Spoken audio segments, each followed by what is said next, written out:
Thank you so much for clicking on my video. And if you're returning, welcome back to my channel. Today, I want to talk about part two of our Spare and Diana Her True Story in Her Own Words comparison. There are 7 more similarities that I wanted to talk about, and you guys requested a part two, so I am here to deliver. Now, both books were incredible. Harry's is an autobiography, meaning he wrote it himself. Diana's is a biography, meaning someone else wrote it on her behalf. However, what makes her special and unlike the other biographies written about the royal family, Diana was actually involved. She provided firsthand accounts through recordings. She recorded some on video, audio tape, or like tape recorder. She snuck interviews with Andrew Morton, and she gave permission to family and friends that she trusted to speak with Andrew Morton to write this book. So it is filled with so much information and firsthand accounts that it is a verifiable source. I have the 25th anniversary edition, so I recommend that because it not only offers what Andrew Morton originally wrote, but it also offers what happened following the book's release all the way up until Diana's death, and then also all the way up until the moment where Prince Harry met Meghan. So it's actually a really robust book, the 25th anniversary edition. So we will be talking about some of the similarities that I found between their upbringing and also the writing of their books. There is a part 1. So if you have not seen part 1, I recommend watching it or waiting until you get to the end of this one, and it will be tagged as a video that you can select and watch that. So let's get started.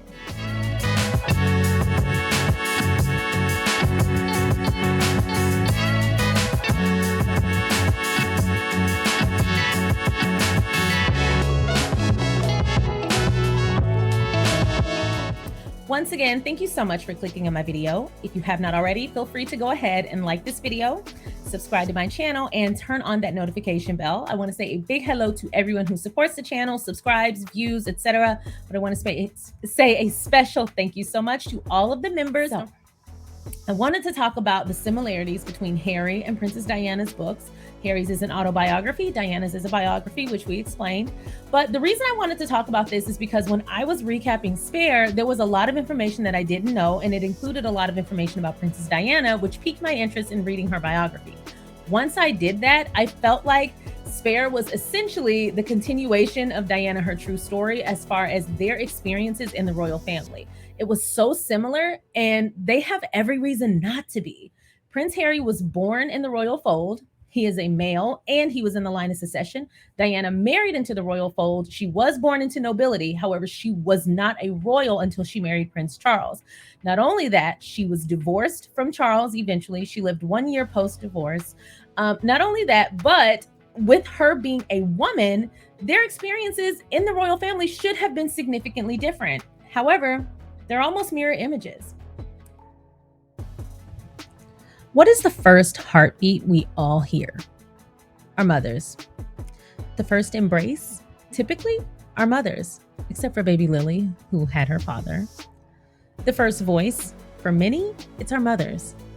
And for some, their first cheerleader, caregiver, role model, safe space, it's their mom. Yet for the luckiest out there, their best friend, it's their mother. So it's no surprise that Prince Harry carries his mother's spirit everywhere he goes.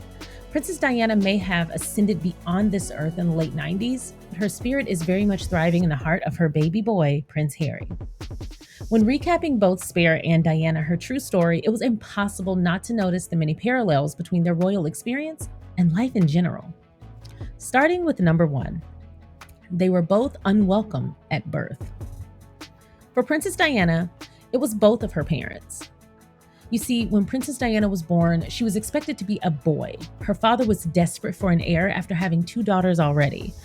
And with the immense grief of losing their first son, their third child, after 10 days, having their third child actually be born a girl, left their task incomplete and their expectations unmet. It took her parents a week to name her because they had not considered any girl names throughout the entire pregnancy. For Prince Harry, when he was born, Diana already knew he was a boy and was excited to have him from the very beginning. However, Charles had hoped he was a girl.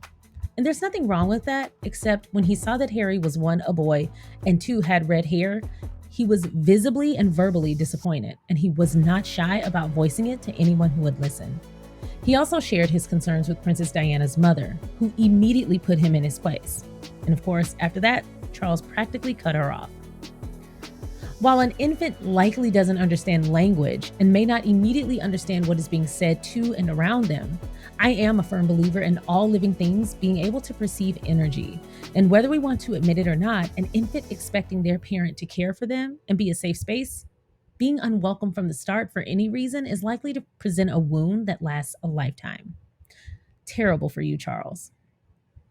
At least Harry had Diana to be the welcoming parent, but poor Diana didn't have either. Both of them have the experience of being a younger sibling, longing to be closer to their older siblings.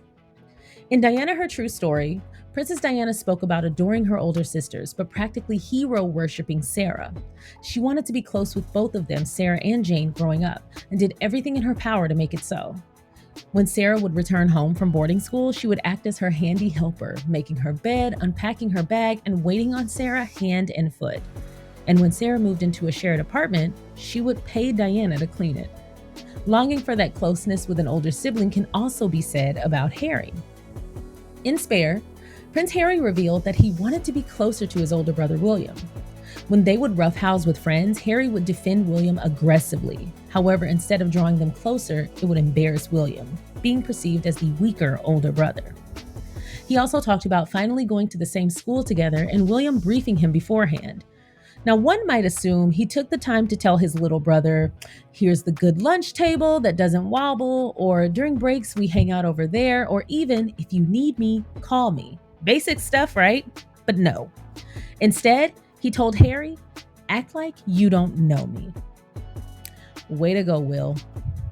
At least Diana's sisters were receptive to her outreach and reciprocated, eventually growing close. William, however, rejected Harry, and despite the narratives that have surrounded them their entire lives, they were not close. William could even be considered Harry's first bully. Unfortunately, they both know what it's like to have a contentious stepmother.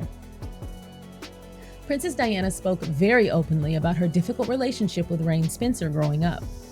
Rain ran their household like a drill sergeant, badmouthed their mother, and lacked the typical warmth of a maternal figure. And that wasn't always on her. Sometimes the Spencer kids could be a lot. But it didn't help that Diana's father wouldn't explore his children's concerns and initiate mediation between his wife and his kids. This created a near lifelong battle between Diana and her brother Charles, along with their stepmother. When the Earl Spencer passed away, Diana and Charles kicked his widow out of their house immediately in the most unceremonious fashion. It's quite the extreme story. I won't share it here, but feel free to look it up. It is shocking. They did make up later on, however. However, Prince Harry's experience was less explosive and a little bit more contentiously simmering below the surface over a long period of time between his father's second wife and himself and his brother. Prince Harry's relationship with Camilla need not be explained. Camilla Parker Bowles, complete with her horn and cloven hooves, has been the reigning example of an evil Disney stepmother in real life. However, she's always been out for the take, mistreating the kids of her husband with eyes only for future financial and status elevation and gain. From the outside looking in, most of us never bought into the happy family trope Camilla's media friends shoved down our throats.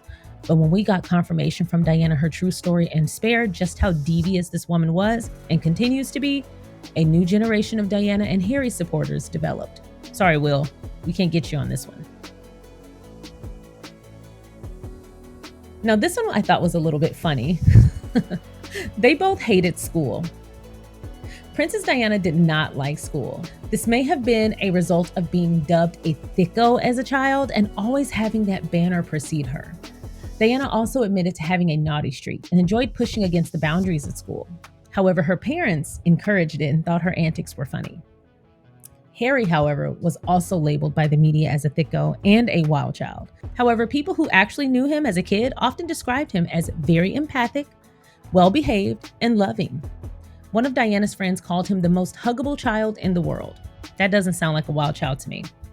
However, despite this, the media painted him as a child who was not smart because he just simply didn't test well.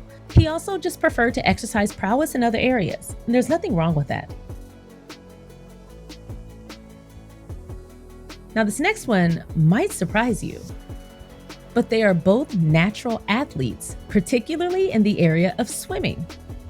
Diana is often seen as this very ethereal person, well-dressed, never a hair out of place, but she was actually a formidable athlete. She was most often described as a natural athlete, being known to ski and frequent the gym. However, she was also known as an excellent swimmer. She would often swim 20 lengths in a pool every morning to simply start her day.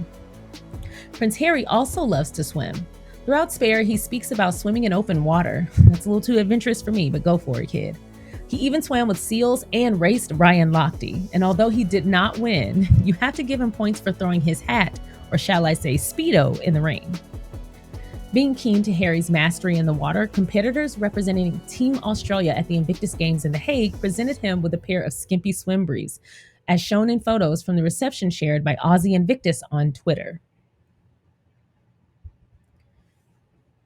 This one I found to be quite the coincidence, but it makes a lot of sense. They both had a dream life that wasn't royal. Prior to marrying Prince Charles, Diana was warned by her grandmother that joining the royal family would not suit her, as that environment would be stifling for a free spirit like Diana's. She persisted because of her love for Charles and also her sympathy for what she perceived as a sad man. She had hoped that she could support him. However, the moment she accepted his proposal, it was downhill from there. She found royal life restrictive, too much pomp and circumstance, lacking perspective of the real world, and very little impact. When she realized her role was simply to be a baby maker, silent suffering wife, and a fashionable mannequin with no thoughts or ambition of her own, she wanted out. She tried to help improve the firm from the inside out and was fed to the wolves because of it. Even when she wanted to leave, the royals used her children, heirs to the throne, as leverage to control her. Diana wanted a quiet life spent in service to others and no frills. She lived 1 year after her divorce. One might say she passed on this free spirit to her youngest son, Harry. Prince Harry was born into royal life, and although it was all he knew, it was abundantly clear that he was not meant for the robotics, shallow efforts, and limitations of it all. He is naturally ambitious and heart-led, two things that don't fare well in that institution. Harry joined the military and found a career and lifestyle where he could thrive, often loathing to return home. However, when he was not permitted to continue ascending up the ladder of a military career, being stopped at the rank of captain so that his older brother, the future heir to the throne, would not have to salute him, he had to find a new destiny. Even trying his best to accept his birthright and make royal life his full-time occupation, as luck and fate would have it, there were bigger things in store for him. Lastly, and quite possibly my favorite similarity between both books, they both loved America. Both Princess Diana and Prince Harry shared their love for the United States. When Princess Diana opened up about her eating disorder in her book, Diana, Her True Story, she received the majority of her support from women in the United States. She spoke to Andrew Morton about how affirming this was for her, especially at that time. This was immediately after the book's release, and her more intimate confessions were plastered all over the papers, along with some scathing criticisms. Prince Harry has spoken often about enjoying his time in America, and we've all noted the loving and energetic reception he gets anytime he's out and about. And this also happened before he saw and met Meghan. Americans love Harry, and despite the British media's best efforts, that is not changing. He represents so much of what we as Americans champion: pushing back on oppressive systems, perseverance, the great melting pot, achieving your dreams against all odds, and most importantly, freedom. There are no spares and heirs here, and we feel he's right at home. And I'll take it upon myself to say our only regret is that Princess Diana didn't have the chance to grace us with her residency as well. Get away with it. But here we are, and we have created a fantastic life here in California, which is, by the way, is beautiful, and America is a great place to live.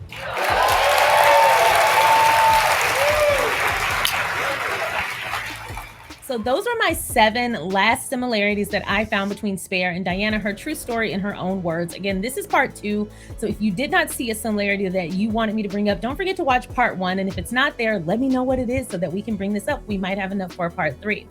I also wanted to say it is so touching to me that so many people still carry Diana's legacy in such high regard and continue to champion her and keep her spirit alive. And I think that that is so important when we're covering anything regarding the Sussexes or royals as a whole. We can't forget about Princess Diana. She changed the way that princesses and royal wives approach their royal life. Prior to Princess Diana, there was so much emphasis put on the wives to just be mannequins.